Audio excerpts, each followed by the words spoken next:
السلام عليكم ورحمة الله وبركاته. إن الحمد لله وحده والصلاة والسلام على من لا نبي بعده وعلى آله وأصحابه ومن تبعهم بإحسان إلى يوم الدين. أما بعد فأعوذ بالله من الشيطان الرجيم. بسم الله الرحمن الرحيم. ومن أعرض عن ذكري فإن له معيشة ضنكا ونحشره يوم القيامة أعمى قال رب لم حشرتني أعمى وقد كنت بصيرا قال كذلك أتتك آياتنا فنسيتها وكذلك اليوم تنسى. عن عمر بن الخطاب رضي الله تعالى عنه قال قال رسول الله صلى الله عليه وسلم إن الله يرفع بهذا الكتاب أقواما ويضع به آخرين. رواه مسلم. الحمد لله, প্রশংসা মাত্রই আল্লাহ সুবহানাহু ওয়া তাআলার জন্য, যিনি মানব জাতিকে সুপথের দিশা দেওয়ার জন্য আল কোরআনুল কারীম তার নিজস্ব বাণী আমাদেরকে উপহার দিয়েছেন। সেজন্য আল্লাহ রাব্বুল আলামিনের কৃতজ্ঞতা এবং শুকরিয়া জানাচ্ছি আলহামদুলিল্লাহ। অতঃপর অসংখ্য অগণিত অজস্র সালাত ও সালাম শান্তি ধারা বর্ষিত হোক সে মহামানবের প্রতি, সে মহান রসুলের প্রতি, যার উপরে আল্লাহ রাব্বুল আলামিন তার এই সর্বশেষ আসমানি গ্রন্থ অবতীর্ণ করেছেন। আমরা সবাই সংক্ষিপ্ত দরুদ আল্লাহুম্মা সাল্লি আলাইহি আল্লাহুম্মা বারিক আলাইহি পড়ে নিই। সম্মানিত আমার উস্তাদ শেখ আব্দুর রাজ্জাক বিন ইউসুফ সহ অন্যান্য উলামায়ে কেরাম এবং আমার দিনী ভাই ও বোনেরা, কারণ আমি সম্বোধনকে সংক্ষিপ্ত করাটাই পছন্দ করি। রাজনৈতিক নেতৃবৃন্দের মতো একটার পর একটা খালি নাম ধরে বলতে বলতেই সময় পার হয়ে যাবে। এই জন্য সংক্ষিপ্ত সম্বোধনই শেষ। আমি সবাইকে দিনী ভাই এবং বোন বলি সম্বোধন করছি। আমি আপনাদের সামনে আজকে যে গ্রন্থটি নিয়ে কথা বলতে চাই সেটি হচ্ছে আল কোরআনুল কারীম। আমি আমার বক্তব্যের শুরুতেই একটি মিথ্যা অপবাদকে খণ্ডন করতে চাই। কিছু কিছু মানুষ, যদিও তারা সমাজে আলেম হিসাবে পরিচিত, বক্তা হিসাবে পরিচিত, তারপরেও আমাকে আলেম বলতে কষ্ট হচ্ছে বিধায় আমি বললাম কিছু কিছু মানুষ আমরা যারা সহি আকীদা কোরআন এবং সুন্নাহ মেনে চলি, তাদের ব্যাপারে বিষ বৃক্ষ রোপণ করা হচ্ছে, ছড়ানো হচ্ছে। কিছু মানুষকে ধোঁকা এবং প্রতারণা দেওয়া হচ্ছে এই বলে যে আহলুল হাদিসরা শুধু হাদিস মানে, কোরআন মানে না। এই কথা কি আপনারা শুনেছেন কোথাও? যারা বলছেন তারা সাধারণ মানুষ। কি বলেন? সাধারণ মানুষ, আলেম মানুষ। কিন্তু আমি আগেই বলেছি, আমার এই ভাষাতে কষ্ট পেলে আমি আন্তরিকভাবে ক্ষমা চেয়ে নিচ্ছি। আমি বলেছি সাধারণ কিছু মানুষ এই কথা বলে, এরা আলেম এই কথা বলতে পারে না। আর আমরা বলি, আমরা যারা আহলুল হাদিস, আমরা বলছি যে কোরআন যারা মানবে না তারা মুসলিম নয়। কোরআন যারা মানবে না তারা মুসলিম নয়। কোরআন যারা মানবে না তারা মুসলিম নয়। যদি শুধু নামিদ অপরাধ হয় যে আহলুল হাদিস, শুধু হাদিস মানে ওরা, কোরআন মানে না, এই নামই যদি অপরাধ হয়, তাহলে তারা যে নাম ব্যবহার করেন ওখানে তো হাদিসটাও নাই, কোরআন তো নাই, হাদিসও নেই। তাহলে আমরা কি এখন এই কথা বলবো যে হানাফি ভাইরা কোরআনও মানে না, হাদিসও মানে না? থাকলে তো কমপক্ষে নামের ভিতরে একটা থাকতো।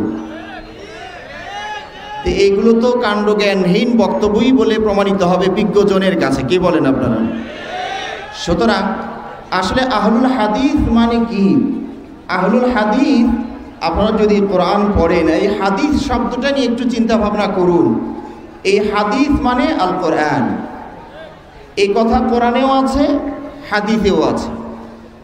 হাদিস মানে নবী সাল্লাল্লাহু আলাইহি ওয়াসাল্লামের বাণী, হাদিস এই কথাও কোরআনে আছে এবং হাদিসে আছে। কোরআনের অনেকগুলো নামের ভিতরে একটা নাম কি? হাদিস। আল্লাহু নাজ্জালা আহসানাল হাদিস, আল্লাহ শ্রেষ্ঠ হাদিস অবতীর্ণ করেছেন। এতে হাদিস বলতে কাকে বোঝানো হয়েছে? কোরআনকে বোঝানো হয়েছে। ফাবিআইয়ি হাদিসিন বা'দাহু ইউমিনুন, এই হাদিসের পরে আর কোন হাদিসের প্রতি তারা বিশ্বাস করবে? তাহলে এখানে হাদিস বলতে কাকে বোঝানো হয়েছে? কোরআন। এবং নবী সাল্লাল্লাহু আলাইহি ওয়াসাল্লামের বাণীতেও কোরআনকে হাদিস বলা হয়েছে। আল্লাহ নবী সাল্লাল্লাহু আলাইহি ওয়াসাল্লাম কোরআনকে হাদিস বলছে। আম্মা বাদ, খুতবায় আল্লাহ নবী সাল্লাল্লাহু আলাইহি ওয়াসাল্লাম প্রতি রমজানে প্রতি খুতবার শুরুতে যে আরবি দিয়ে বলতেন, আর তার ভাষা তো আরবি ছিল। আম্মা বাদ ফাইন্না খায়রাল, কি বলি আমরা? ফাইন্না খায়রাল হাদিসি কিতাবুল্লাহ, শ্রেষ্ঠ হাদিস হলো আল্লাহর কিতাব। তাহলে কোরআনও কোরআনকে হাদিস বলে, হাদিসও কোরআনকে হাদিস বলে। আবার আমরা নবী সাল্লাল্লাহু আলাইহি ওয়াসাল্লামের হাদিসকেও কি বলা হয়? হাদিস বলা হয়। নবী সাল্লাল্লাহু আলাইহি ওয়াসাল্লাম বাণীকেও হাদিস বলা হয়েছে, কোরআনে আছে ওয়াইদ আসাররান নাবিয়্যু ইলা বা'দি আজওয়াজিহি হাদিসা। নবী সাল্লাল্লাহু আলাইহি ওয়াসাল্লাম যখন কিছু হাদিস মানে কথা তার কোনো বিবির কাছে গোপন রাখলেন, তাহলে নবী সাল্লাল্লাহু আলাইহি ওয়াসাল্লাম বাণীও কি? হাদিস। আবার আল্লাহ নবী সাল্লাল্লাহু আলাইহি ওয়াসাল্লাম তার বাণীকে তিনি হাদিস বলে উল্লেখ করেছেন। মান হাদ্দাসা আন্নি হাদিসান ইউরা আন্নাহু কাযিব ফাহুয়া আহাদুল কাযিবিন বা কাযিবাইন, দুই রকম পড়া যায়। নবী সাল্লাল্লাহু আলাইহি ওয়াসাল্লাম বলছেন, যে আমার পক্ষ থেকে হাদিস বর্ণনা করবে মিথ্যা হাদিস, অথচ সে জানে যে মিথ্যা, তাহলে সে মিথ্যুকদের একজন। আমার কথা কি আপনাদের কাছে পরিষ্কার হয়েছে? তা আহলুল হাদিস মানে কি? শুধু হাদিস যারা মানেন তাদেরকে কি আহলুল হাদিস বলা যায়? যারা কোরআন এবং হাদিস দুটোই মেনে চলেন তাদের কি বলা হয়? আহলুল হাদিস। এই জন্য আমি আজকে এই বিষয়টি চয়ন করেছি। কোরআন থেকে মানুষকে সরানোর নানান ধরনের আয়োজন চলছে, ঠিক না বেঠি? তার মধ্য হতে আমি যেটাকে মনে করি সবচেয়ে মারাত্মক, সেটা হলো কোরআনের প্রতি অতি শ্রদ্ধা দেখিয়ে মানুষকে সরানো, ঠিক না বেঠি? আপনি একজন মানুষ কোরআনের বাংলা অনুবাদ দিবেন, হায় হায় সর্বনাশ, তুমি এটা হাতে নিয়েছো, সি সি, হায় হায়, মানে এটা আগুন, এটা স্পর্শ করা যাবে না। অতি শ্রদ্ধা দেখিয়ে কোরআনকে থেকে মানুষকে সরানো হচ্ছে। সরিয়ে কি দেওয়া হচ্ছে? ফাজাইলে সাদাকাত পড়ো তুমি, ফাজা হিকায়াতে সাহাবা পড়ো তুমি। তাহলে অতি শ্রদ্ধা দেখিয়ে কোরআন থেকে মানুষকে সরানোর প্রচেষ্টা চলছে, আমরা সাবধান হওয়ার চেষ্টা করি। এই জন্য আমি বিষয়টি নিজে থেকেই, কর্তৃপক্ষ সুযোগ দিয়েছিলেন, ওই সুবাদে আমি বিষয়টাকে এভাবে চয়ন করেছি। এটা হচ্ছে তাদের কথা। কিন্তু আজকে মুসলিমদের বেশিরভাগ মানুষের অবস্থাটা কি? অসত্য অথবা সত্য মিথ্যার মিশ্রণ যেদিকে মুসলিম সমাজ আজ ছুটছে সেদিকে, ঠিক না বেঠে? আর মহাসত্য আল কোরআন, আল্লাহর কালাম, এই সংবাদের ভিতরে বিন্দু পরিমাণও অসত্য বা মিথ্যার লেশ মাত্র নেই, কিন্তু সেটাকে আমরা সেখান থেকে দূরে সরে যাচ্ছি। আজকে আমরা পত্রিকার প্রতি আসক্ত হয়ে পড়েছি, ঠিক না বেঠি? সকালবেলা ঢাকা শহরে ওই লোকগুলো ফজরের আগেই উঠে পত্রিকা সাজানো শুরু করে, সারা রাত ওদের ঘুম নাই, ওরা ঘুমায় দিনের বেলা। সকালবেলা কিছু মানুষ আপনার ঘুমের আগে জানালার ফাঁক দিয়ে, চৌকাটের নিচ দিয়ে পত্রিকা ঢেল দিয়ে ফেলে দিয়ে চলে গেল। আর আজকের কিছু মুসলিম তারা 7টা, 8টা, 9টায় ঘুম থেকে উঠেই প্রথমে টুথপেস্ট আর ব্রাশটা মুখের ভিতর পুরে দিয়েই শুরু হয়ে গেল সংবাদপত্র পড়াশোনা, ঠিক না বেঠি? এরপরে কিছুক্ষণ পাতা উড়িয়ে রেখে দিয়ে অফিসের দিকে রওনা করলেন। এই মানুষগুলো কোনটাকে বেশি গুরুত্ব দিচ্ছে, এই সংবাদকে না মানুষের সংবাদকে? আল্লাহর সংবাদকে না মানুষের সংবাদকে? এই সংবাদের ভিতরে আমি বা আপনি কেউই 100% নিশ্চয়তা দিতে পারবেন না যে 100 সঠিক, ঠিক কিনা? কিন্তু এই সংবাদের ভিতরে 100 সঠিক। এ পক্ষে আপনারা কে কে আছেন? আল্লাহু আকবার। তাহলে মহাসত্য চিরসত্যকে বাদ দিয়া আমরা আজ নকলের পিছনে ছোটাছুটি শুরু করে দিয়েছি। আজকে ইন্টারনেট, ফেসবুক, আমাদের দিনী ভাইদের অবস্থা খুব ভালো নাই। ভালো মনে করে ঢুকেই কোন দিকে যে কখন নিয়ে যাচ্ছে টেরও পাওয়া যাচ্ছে না, ঠিক না বেঠিক? এই আস্তে আস্তে ওদেরকে তো নষ্ট করেছেই, এমনকি আমরা দিনী ভাই যারা দিনের সাথে যাদের সম্পর্ক তাদেরকেও শয়তান কৌশলে হক থেকে কোরআন থেকে সরানোর চেষ্টা চলছে। আমরা সাবধান হওয়ার চেষ্টা করি। আল্লাহ রাব্বুল আলামিন আমাদেরকে তৌফিক দান করুন, আমিন। এই কোরআনুল কারীম এটা হচ্ছে আল্লাহর পক্ষ থেকে প্রেরিত একটি চিঠি, একটি পত্র, একটি বার্তা। মেসেজ বললে মনে হয় বেশি চিনবেন, কারণ বাংলার জন্য যুদ্ধ করলেও বাংলা আমরা আর অত মজা পাই না। কথা বুঝতে পেরেছেন? 21শে ফেব্রুয়ারি 21 না বললে, ফেব্রুয়ারি না বললে আমরা মজা পাচ্ছি না। যাক, সেটা ভিন্ন কথা। আমরা যেটা বলছিলাম, এটা হচ্ছে আল কোরআনুল কারীম, এটা একটি চিঠি। কার পক্ষ থেকে? মুহাম্মদ সাল্লাল্লাহু আলাইহি ওয়াসাল্লামের মাধ্যম দিয়ে। কাদের উদ্দেশ্যে? বান্দাদের উদ্দেশ্যে। তাহলে আল্লাহ রাব্বুল আলামিন যে চিঠিটা পাঠালেন কিসের জন্য? শুধু দুটো চুমু খাওয়ার জন্য, আর দামি একটা কাপড় নিয়ে এসে জুজদান বানিয়ে আলমারি আর শোকেসের ভিতরে সাজিয়ে রাখার জন্য, নাকি বলেন আপনারা? সুন্দর করে নকশা করে, কোরআনের আয়াত নকশা করে ওইটা একটা বিকল্প তাবিজ হিসাবে দেওয়ালে ঝুলানোর জন্য, তাই না? নাকি তাবিজ লিখে গলায় ঝুলানোর জন্য এসেছে? আজকে এক শ্রেণীর মানুষ, আবারও আমি আলেম শব্দটা এড়িয়ে যাচ্ছি, এক শ্রেণীর মানুষ কোরআনকে তাবিজের কিতাব হিসাবে উল্লেখ করেছে, ঠিক কিনা? এই কোরআন যদি তাবিজের কিতাব হয়ে থাকে তাহলে পৃথিবীর সবচেয়ে বড় কবিরাজ নবী মুহাম্মদ রাসূলুল্লাহ সাল্লাল্লাহু আলাইহি ওয়াসাল্লাম হইতেন, ঠিক কিনা? কিন্তু তিনি কি একটি মাত্র তাবিজ লিখে কাউকে দিয়েছিলেন? কিন্তু আমরা কিছু মানুষ এটাকে তাবিজের গ্রন্থে পরিণত করেছি। এটা হচ্ছে তাহলে কি? একটি চিঠি। চিঠি এসেছে মহান আল্লাহর পক্ষ থেকে বান্দাদের উদ্দেশ্যে। এখন বান্দারা কি এটা পড়বে, বুঝবে, না খালি চুমুই খাবে? কি বলেন? আপনার ছেলে বিদেশে থাকে, একটা চিঠি পাঠিয়ে দিয়েছেন, তো চিঠিটা আপনি দুর্ভাগ্যবশত বাংলা পড়তে পারেননি, তো চিঠিটা পড়তে পারছেন না। তাহলে কি এই সুন্দর একটা কাগজ নিয়ে এসে মরিয়ে জুজদানে ভরিয়ে দিয়ে চুমু খাবেন আর মানুষকে দেখাবেন, এই যে দেখো আমার ছেলের চিঠি? তাহলে কি এই চিঠির হক আদায় হবে?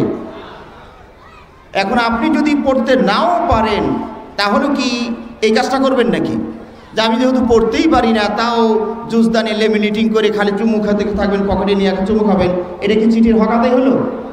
না কি করবেন? আপনি নিজে যেহেতু পড়তে পারেন না, আর একজনের কাছে যাবেন যিনি পড়তে পারেন।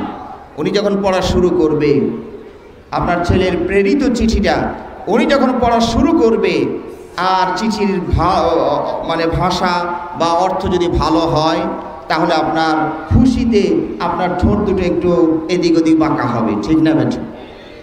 আর যদি বিষণ্ণ কোনো সংবাদ থাকে, দুঃসংবাদ থাকে, তাহলে বিড়বিড় করে আপনার চোখ দিয়ে ঝরঝর করে পানি বেয়ে আসবে, ঠিক কিনা? আপনি পড়তে পারেননি, কিন্তু যারা পড়তে পারে তাদের সহযোগিতা নিয়ে হলেও চিঠিটা বোঝার চেষ্টা করছেন। কিন্তু আমরা আল্লাহর কোরআন, আল্লাহর কালাম, এটা নিজেরা তো পড়ছি না, বুঝতেও চেষ্টা করছি না, এবং যারা বোঝাতে পারে তাদেরও সহযোগিতা নিচ্ছি না। তবে হ্যাঁ, আজকে আপনারা যারা এসেছেন তারা কমপক্ষে এই পয়েন্টে আসি যে নিজেরা বুঝতে পারিনি, এখানে ভালো ভালো কিছু আলেম ওলামা, যদিও আমি তাদের মধ্যে নই, এছাড়া আমাদের ভালো ভালো কিছু আলেম ওলামা আসবেন, তারা আমাদের কাছে কোরআন এবং হাদিসের কথা সুন্দর এবং সাবলীল ভাষায় তুলে ধরবেন। এই কোরআন শাব্দিক অর্থ সাধারণ মানুষের জন্য এত বিস্তারিত বলা সম্ভব নয়, যেহেতু সময়ও স্বল্প। আমরা পারিভাষিক অর্থটা বলি। কোরআন কাকে বলা হয়? কোরআন বলা হয় হুয়া কালামুল্লাহ আল মুনাজ্জাল আলা রাসূলি মুহাম্মদ সাল্লাল্লাহু আলাইহি ওয়াসাল্লাম বিওয়াসিতাতি জিবরিল ওয়া নুকিলা আনহু নাকলাম মুতাওয়াতিরান বিলা শুবহা বা বিলা শুবহা। কোরআনের সংজ্ঞা হচ্ছে যে এটা আল্লাহর কালাম। খেয়াল করুন, ভাষার ভিতরে কিছুটা জটিলতা আছে। আমরা কোরআনকে কি মনে করি? আল্লাহর কালাম না এটা আল্লাহর সৃষ্টি? এটা আল্লাহর কালাম না আল্লাহর সৃষ্টি? অনেকেই নিরপেক্ষ অবলম্বন করছে যে কোন দিকে যাই, নিউট্রালে থাকাই ভালো। সবসময় নিউট্রালে থাকলে বিপদও আসতে পারে। সুতরাং নিউট্রালে থাকা যাবে না। এটা আল্লাহর কালাম না আল্লাহর সৃষ্টি? হয়তোবা অনেকেই ভাবছেন যে এর মাঝে আবার এত কি সমস্যা, পার্থক্য কোথায়? এই শুধুমাত্র এই মাসআলাকে কেন্দ্র করে ইমাম আহমদ বিন হাম্বল অমানবিক নির্যাতনের শিকার হয়েছিলেন এবং অন্যান্য সব আলেম ওলামা তো মায়ের ভয়ে কেউ স্বীকারই করে ফেললেন যে ঠিক আছে আল্লাহ এটা আল্লাহর সৃষ্টি। শিয়া এবং মুতাজিলা এই সকল শাসকদের অত্যাচারে তারা এই কথা বলতে বাধ্য হয়ে গিয়েছেন, ঠিক আছে মারিস না ভাই, তো এটা আল্লাহর কালাম। কিছু কিছু আল্লাহর সৃষ্টি, কিছু কিছু আলেম ওলামা একটু চালাকির আশ্রয় নিয়েছিলেন। তারা বলেন যে কোরআন আল্লাহর সৃষ্টি, না হলে দিলাম চাবুক। তখন ওনারা চালাকি করে বলতেন কি, দাঁড়ান, কোরআন, তাওরাত, ইনজিল, জাবুর, হাদিহি মাখলুকা। চারটা, কোরআন, ইনজিল, তাওরাত, জাবুর, এই সবগুলোই মাখলুক। ওরা তো খুব মহা খুশি। আরে আমরা ওর কাছে চাইলাম যে কোরআন মাখলুক, কোরআন সৃষ্টি, এইটুকু বলো। এই আলেম ওলামার আরো তিনটা পেঁচা কইল কি সবটুকুই মাখলুক। কিন্তু আলেম ওলামার এখানে একটা কৌশল করেছেন, এই যে আঙ্গুলের ইশারা করছে না, হাদিহি মাখলুকা, মানে এই আঙ্গুল চারটা মাখলুকা। কথা বুঝতে পারছেন না পারেন নাই? কয় কোরআন, ইনজিল, তাওরাত, জাবুর, এই আঙ্গুলগুলো সবগুলো মাখলুক। ওনারা আঙ্গুলের দিকে ইশারা করে মনের মধ্যে আছে যে এই চারটা মানে এই আঙ্গুল চারটা মাখলুক, ওগুলো কালামুল্লাহ, ওগুলো মাখলুক নয়। কিন্তু বাঁচার জন্য কিছু কৌশল তারা অবলম্বন করেছিলেন। ইমাম আহমদ বিন হাম্বল এই কৌশলও অবলম্বন করেনি, তার সাথে আরেকজন ছিলেন। তাহলে বিষয়টা জটিল না সহজ? অবশ্যই জটিল। হয়তো বলতে পারেন কি বা প্রবলেম, সমস্যাটা কোথায়? এটা যদি কোরআন আল্লাহর কালামই বলি তাই বা সমস্যা কি, তাই বা উপকারিতা কি? আর যদি কোরআন আল্লাহর সৃষ্টি বলি তাই বা সমস্যা কোথায়? সমস্যা মারাত্মক। বুঝলে তখন আপনারা বিশ্বাস করবেন। মাখলুক ধ্বংস হয়ে যাবে, ঠিক না ঠিক? কুল্লু মান আলাইহা ফান, এই জমিনের উপরে যা কিছু আছে সব ফানা হয়ে যাবে, নষ্ট হয়ে যাবে। ওয়ায়াবকা ওয়াজহু রাব্বিকা যুল জালালি ওয়াল ইকরাম, তবে আল্লাহ রাব্বুল আলামিন তিনি রয়ে যাবেন। কোরআনকে যদি মাখলুক বলেন তাহলে রেজাল্টটা কি হবে? আল্লাহর সৃষ্টি বলেন তাহলে ফলাফলটা কি হবে? যে আল্লাহর সৃষ্টি এটা ধ্বংস হয়ে যাবে। সুতরাং কোরআনও একদিন ধ্বংস হয়ে যাবে। তো সমস্যা কি? কোরআন চলে যাবে, এটা তো স্বাভাবিক। হ্যাঁ, এই কোরআন ধ্বংস হবে ঠিক আছে, কিন্তু আল্লাহ কালাম আর রহমান আল্লামাল কোরআন, এই যে আল্লাহর কালাম যেটাকে আমরা কাগজে ধরে রাখছি, এটা ধ্বংস হবে। এটা ঠিক আছে, কথা ঠিক কি না? এই কাগজে যে আমরা রহমান আল্লামাল কোরআন ধরে রেখেছি এটা নষ্ট হবে ঠিক, কিন্তু আল্লাহর কাছ থেকে যখন এই কোরআনটা বেরিয়ে আসছে, এটা হলো আল্লাহর একটা বিশেষণ, এটা আল্লাহর একটা গুণ।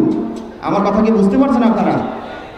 যদি কেউ মনে করে যে আল্লাহর একটা গুণ, কোরআন কালামুল্লাহ, আল্লাহর কথা, আল্লাহর বাণী, এটা নষ্ট হবে, তাহলে একদিন আল্লাহও নষ্ট হয়ে যাবে।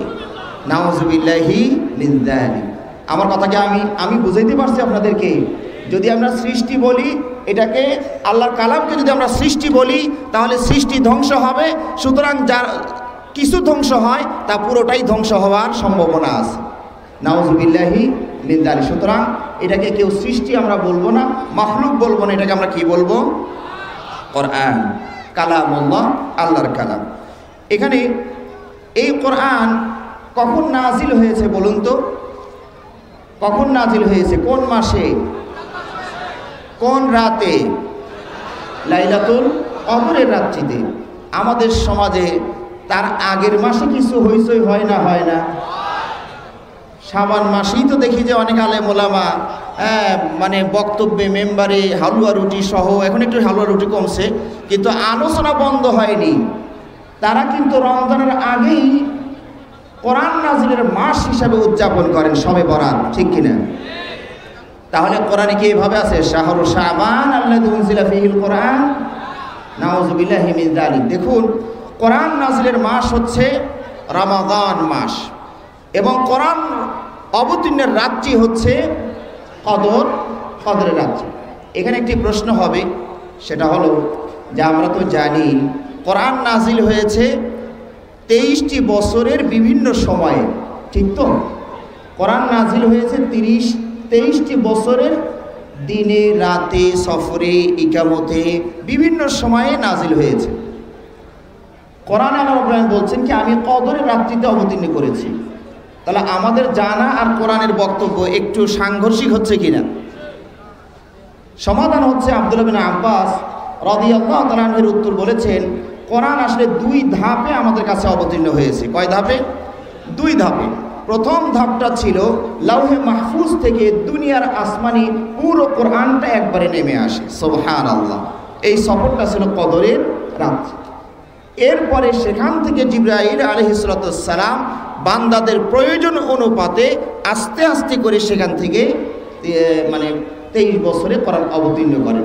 তাহলে যে আয়াতে বলা হয়েছে আমি কদরের রাত্রিতে অবতীর্ণ করেছি, এর অর্থ হলো লাউহে মাহফুজ থেকে দুনিয়ার আসমানে একবারই নেমে আসে। শবে বরাতের রাত্রে যারা এই কোরআনকে নাজিলের পক্ষে বলেন, তারা কোরআনের আয়াত দিয়ে দলিল দেন। সূরাতুদ দুখান 3 নম্বর আয়াত, ইন্না আনজালনাহু ফি লাইলাতিন মুবারাকা, আমি এই কোরআনটাকে একটি বরকতময় রজনীতে নাজিল করেছি। এখন এই বরকতময় রজনী কোনটি, এই তাফসীর করতে গিয়ে একজন তাবেঈ, মুফাসসিরিনের মধ্যে হতে একজন তাবেঈ ইকরিমা রাহিমাহুল্লাহ, তিনি শুধু বলেছেন যেটা শাবান মাসের 15 তারিখ, মানে দিবাগত 14 তারিখ দিবাগত রাত। একমাত্র তাবিদের ভিতরে ইকরিমা ছাড়া এই তাফসীর বিশ্বের কোনো সাহাবা তাবি কেউ করেননি, এবং ইকরিমা রাহিমাহুল্লাহর এই তাফসীরটা কোরআন এবং হাদিস বিরোধী তাফসীর, সুতরাং তার এই তাফসীর গ্রহণযোগ্য নয়। আপনারা জানেন কোরআন তাফসীর করতে হয় কি দিয়ে? 1 নাম্বার, কোরআন তাফসীর করতে হবে কোরআন দিয়ে। যদি না পাই তাহলে কোরআন তাফসীর করব কি দিয়ে? হাদিস দিয়ে। তা যদি না পাই তাহলে সাহাবাদের বক্তব্য দিয়ে। তাও যদি না পাই তাহলে 4র্থ নাম্বার স্তর হচ্ছে তাবিঈদের বক্তব্য দিয়ে। তো কোরআন এক আয়াত যদি আমরা বুঝতে না পারি, আর এক আয়াতের আমরা সহযোগিতা নেব। সূরা দুখানের আয়াতটি এবং সূরা কদরের আয়াতটি পড়ুন, একদম হুবহু মিলে যাবে, একটা শব্দ শুধু বেজে যাবে। দেখুন সূরা দুখানের আয়াতটা খেয়াল করুন, ইন্না আনজালনাহু ফি লাইলাতিন, এই পর্যন্ত ঠিক আছে। মুবারাকা, এখানে বরকতময় শব্দটা বলা হয়েছে। আর সূরা কদরের আয়াতটা খেয়াল করুন, ইন্না আনজালনাহু ফি লাইলা, এ পর্যন্ত একই নাকি? এখানে বলা ফি লাইলাতিল কদর, ওখানে মুবারাকা, এখানে কদর, বাকি পুরোটাই একই আয়াত। এখন মনে করুন বরকতময় রাত্রি আর মহিয়সী রাত্রি, তো বুঝলাম বছরে কয়টা রাত্রি হয়? আরবি মাস হিসেবে 360টি রাত্রি হয়, 300 দিন হয়, 360টি রাতও হয়। তাহলে এই মহিমান্বিত এবং বরকতময় রাত্রি এইগুলোর যে কোনো একটা হবে।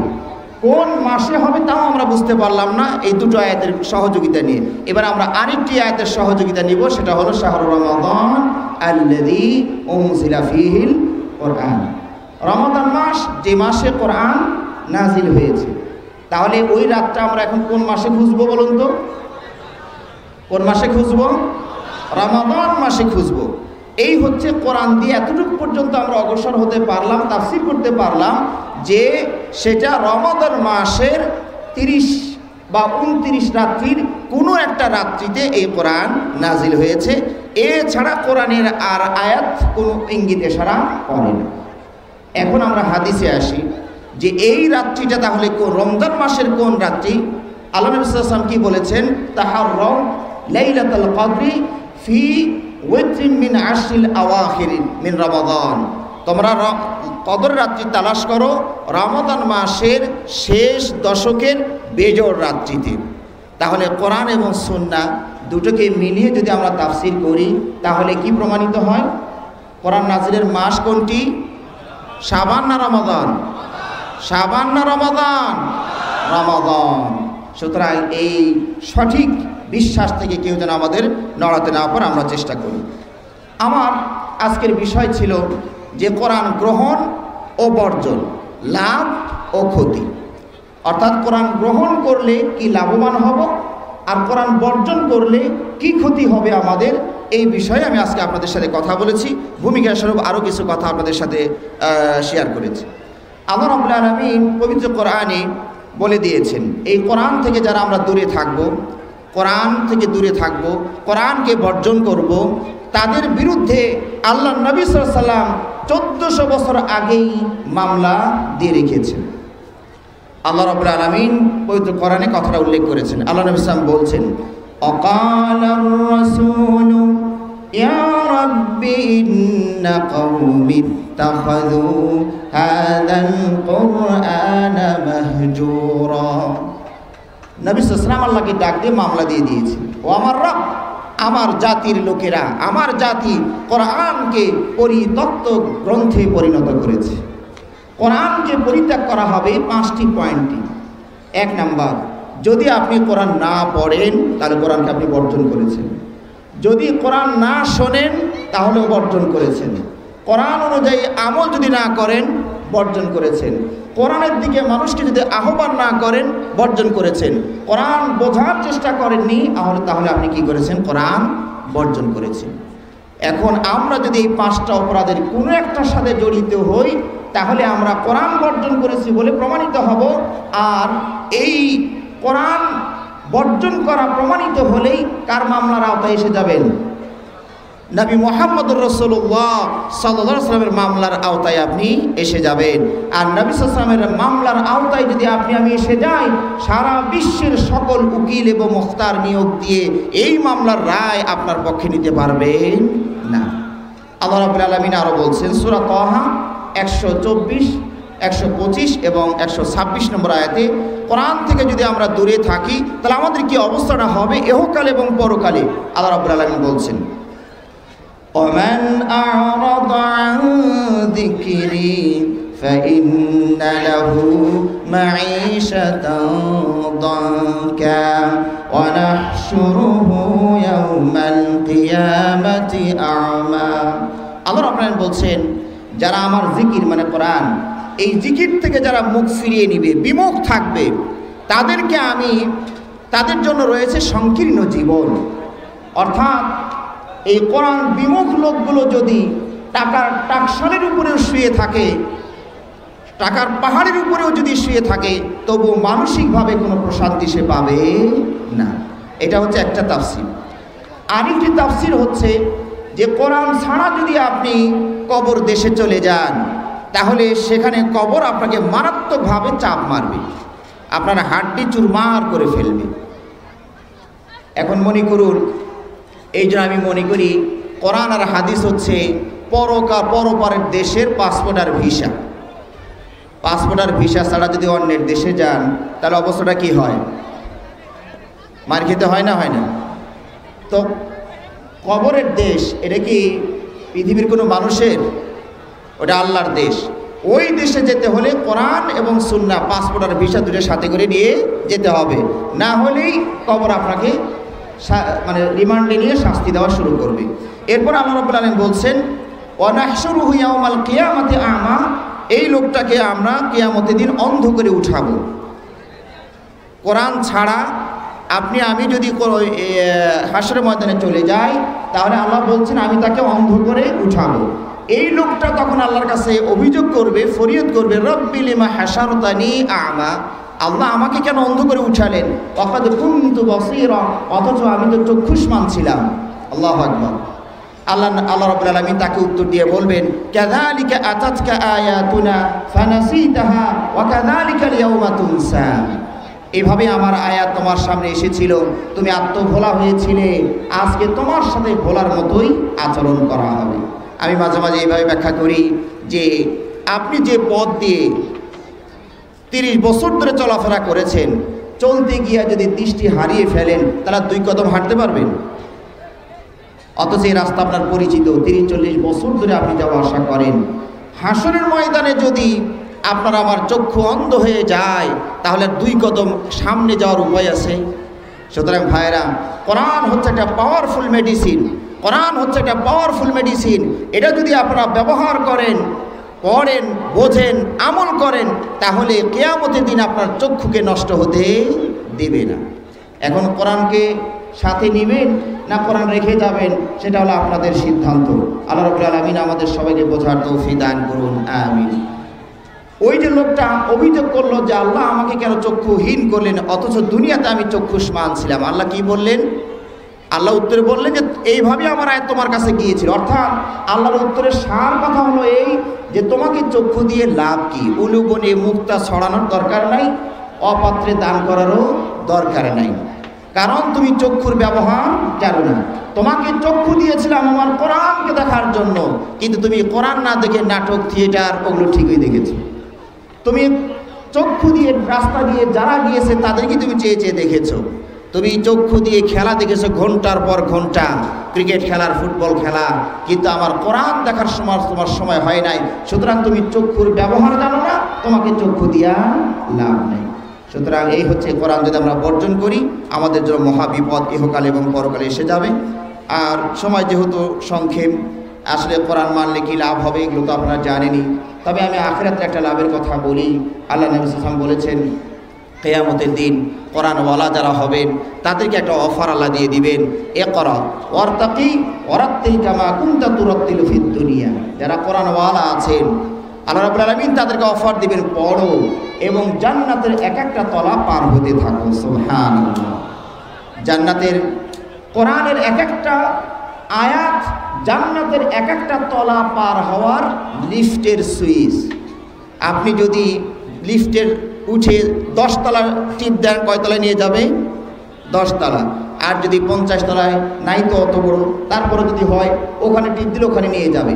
সুতরাং কোরআনের এক একটা আয়াত হচ্ছে জান্নাতের এক একটা তলার সুইচ, লিফটের সুইচ। আপনি এক একটা করে আয়াত পড়বেন আর জান্নাতের উপরে আরও সুন্দর জায়গা, আরও মনোহরদী জায়গা, আরও চিত্তাকর্ষক জায়গায় যত উপরে যাবেন তত মনোমুগ্ধকর আরামদায়ক স্থানে আপনি পার হতে থাকবেন। সুবহানাল্লাহ, সুবহানাল্লাহ। সুতরাং কোরআনের আয়াত সংখ্যা কত? 6000। অনেকেই 6666 বলবেন। এটা সহজ, মনে রাখাও সহজ। আলেম ওলামা এটাই বলি, জনগণের এই মুখস্থ রেখেছেন। আমরা বলি 6236টি, 6236। এই জন্য মনে রাখার সহজ বুদ্ধি হলো আগের স 300 বাদ দিয়া মাঝখানে একটা দ ঢুকিয়ে দিবেন, স দ স, মানে 6000-এর 6, 200-র দ, 36-এর আর একটা স আছে। এই জন্য বললাম স দ স। মনে রাখার একটা সহজ কৌশলও বলে দিলাম আপনাদেরকে। তাহলে কোরআনের হাফেজ যারা আজকে, যাদের কোনো মূল্য আমাদের সমাজে নাই বললেই চলে, ঠিক কিনা? এই নিষ্পাপ ক্ষুদ্র ক্ষুদ্র বাচ্চাগুলো সেদিন কিয়ামতের দিন আপনাকে ওভারটেক করে যখন ওই 6236 তলায় চলে যাবে, তখন পৃথিবীর প্রেসিডেন্ট আর প্রধানমন্ত্রীরা অবাক হয়েছে থেকে বলবে, হায় হায় কি সর্বনাশ আমার হইল। আজকে বুঝতে পারবেন না, ওই দিন আমরা বুঝতে পারবো। অনেক কথাই ছিল, সময় নষ্ট করা যাবে না। আমার যে বিজ্ঞ আলেম ওলামা আছেন তারা আরও কথা বলবেন। আমি এই কথা বলেই আমার সংক্ষিপ্ত আলোচনা এখানেই সমাপ্ত করছি। আল্লাহ রাব্বুল আলামিন কোরআনকে গ্রহণ করে পরকালে মুক্তির সহজ ব্যবস্থা আল্লাহ আমাদের করে দিন বলে আমিন। ওয়া আখিরু দাওয়ানা আলহামদুলিল্লাহি রাব্বিল আলামিন। সুবহানাকাল্লাহুম্মা ওয়া বিহামদিকা আশহাদু আল্লা ইলাহা ইল্লা আনতা আস্তাগফিরুকা ওয়া আতুবু ইলাইক। আসসালামু আলাইকুম ওয়া রাহমাতুল্লাহি ওয়া বারাকাতুহু।